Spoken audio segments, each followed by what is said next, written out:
Presque du direct, c'est la revue de Presque de Nicolas Canteloup en best-of. Il paraît tiens que notre ministre de l'Intérieur serait épuisé. Après des mois de conflits sociaux, il accuserait un gros coup de fatigue. Non mais franchement, mais quelle lavette celui-là là. Bonjour Gérard Collomb, Oui, alors toujours bonjour. prêt à vous réjouir des malheurs de votre successeur, vous hein? Oui, bonjour madame Julie, monsieur Béliard. Bonjour à tous les jeunes autour de cette table. Mais oui, franchement, Christophe Castaner est ridicule, fatigué par la charge de travail en étant ministre de l'Intérieur. Eh ben, mais il a quoi? Il a du jus de topinambour dans les veines, ce Castaner. Moi, je me souviens, à mon époque, je dormais, souvenez-vous, 3 heures par nuit. Ça ne m'empêchait pas de gérer tout au micro-poil. Hein. Mais bon, nous, on est comme ça, que voulez-vous, nous les jeunes. Vous les jeunes hein? Oui, je ne vous l'ai pas dit, peut-être faut-il vous le rappeler. Ma femme jeune et Oui, moi-même, voilà, votre femme. nous pétons le feu, comme disent les azous.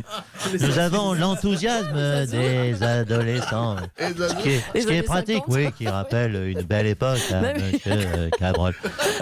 L'enthousiasme des adolescents, vous savez, c'est pratique pour la politique. Nous débordons d'énergie que nous sommes impatients de mettre au service de la mairie de Lyon. Oh là là. Ah, si vous saviez, c'est tellement bien d'être jeune, d'avoir une femme jeune. Vous savez, nous sortons le soir. Tenez, hier, je vous fais la confidence.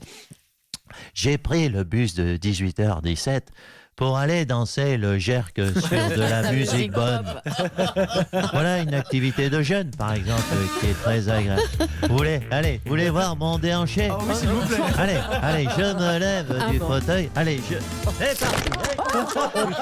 Oh putain, C'est horrible. Ah, son et lumière. Oh merde. Oh, putain. Bon, ben vous verrez, pas mon déhanché, mais là, vous voyez ma hanche.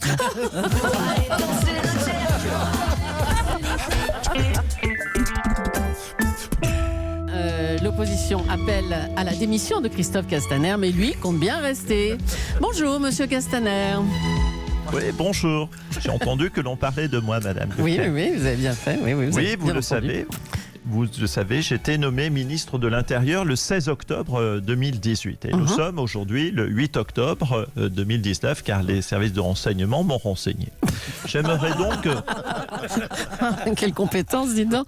J'aimerais donc tenir encore un peu, disons une semaine, voire même une huitaine de jours, afin de fêter mes 1 an. Ah, bah oui, ce serait dommage de rater ça. Bah oui, ce serait dommage, parce que sinon on perd de l'argent, vous comprenez?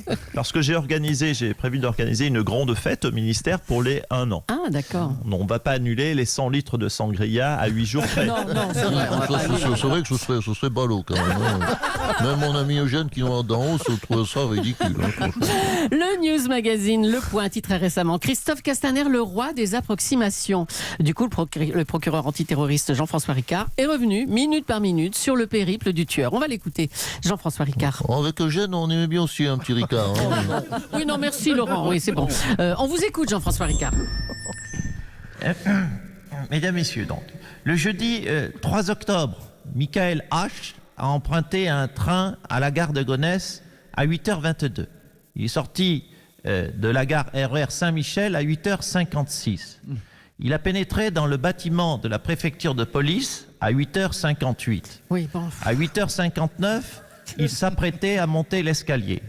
À 8h59 et 15 secondes, il était sur la 5e marche de l'escalier.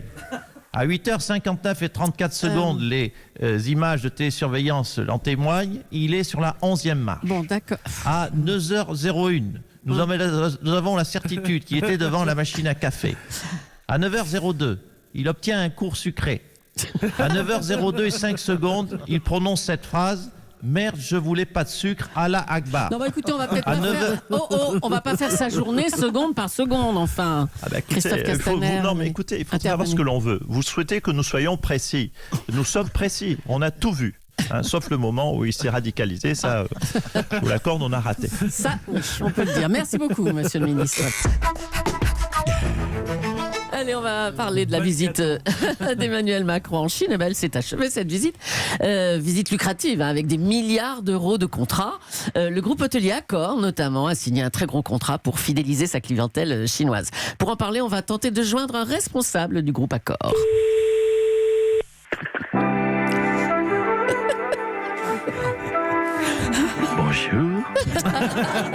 Et bienvenue aux hôtels Accor. Miao, aux hôtels Accor. Nicolas Sarkozy travaille toujours à la tête du groupe, on dirait. Hein. On avait oublié ça. Hein. Les hôtels Accor vous accueillent tous les jours, 24 heures sur 24, dans un établissement à l'écoute des moindres désirs de ses clients chinois et asiatiques. Les amis de tout le noble continent japonais, ce sont les hôtels Accor.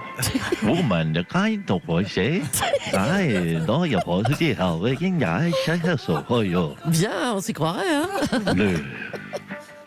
Les hôtels Accor seront ravis d'accueillir leurs nobles clients dans nos chambres équipées de diffuseurs de pollution industrielle afin qu'ils se sentent comme chez eux.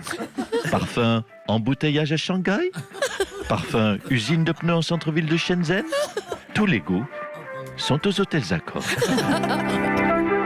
Envie de vous détendre en regardant la télévision? Les hôtels Accor vous offrent un large choix de une seule chaîne gouvernementale unique. Tu penses? Envie d'enfermer les prisonniers politiques? Les hôtels Accor vous garantissent une discrétion totale sur le sujet, fruit d'une tradition occidentale millénaire. Le fermage de gueule en échange de gros contrats. Alors, bientôt, aux hôtels Accor, bienvenue.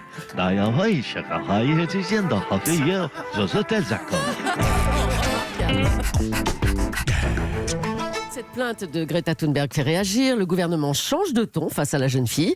De compréhensif au début, il est désormais plus offensif. On va accueillir Bruno Le Maire. Vous êtes ministre de l'économie. Alors la question qui se pose là, c'est que choisir entre économie et écologie pour l'avenir de nos enfants? Tout d'abord, bonjour, Madame Julie. Bonjour, Et monsieur. bonjour à Monsieur Béliard. Bonjour également à vos aimables subalternes, notamment la fermière Madame Agostini, qui arrive à concilier de façon magistrale économie et écologie. Écoutez, ce que dit Greta Thunberg n'est pas sérieux. Elle ne propose aucune solution crédible. Bon, enfin, c'est pas son rôle, hein. C'est une ado, elle a 16 ans. Elle dit juste qu'elle a peur pour son avenir. Mais c'est pas à elle de trouver des solutions. Si elle s'intéresse vraiment à l'écologie, Mme Julie, oui. C'est possible après tout. Moi, je me souviens, enfant, dès 9 ans. Dès l'âge de 9 ans, j'imaginais des modèles de zones de libre-échange. Je jouais à la bourse avec mes camarades. Nous misions sur les trackers à effet de levier et à compensation. Attendez, vous jouiez en bourse à 9 ans avec des camarades? Oui, Bien sûr. mais écoutez, j'allais goûter chez mon meilleur copain d'école, que vous connaissez, c'est Nicolas Barret. Oui, je confirme. Ah bon, c'est C'est vrai, Julie. Oui, c'est j'étais vrai. très pote avec Bruno. Hein, Bruno? Que de souvenirs. Ah, je confirme, c'était chouette. Oh, c'était chouette. On mangeait, je me souviens, des tartines de Nutella en lisant Alternative économique. On faisait des... Tu te souviens, Bruno? Ah oui, je m'en souviens comme si c'était hier. On faisait des portraits de Jean-Pierre Gaillard en Lego. Oh, non. magnifique, on veut voir. Oh là Et là on là. jouait aux gendarmes de la bourse et aux voleurs d'indemnité. Ben voilà, c'était l'insouciance de l'enfance. Ah, génial. Merci Ça à m'a vous fait deux. plaisir de t'entendre et de te voir, Nicolas. Dis, on va faire un Lego. Merci à tous les deux. Nicolas Canteloup et Julie à écouter et à réécouter bien sûr en podcast.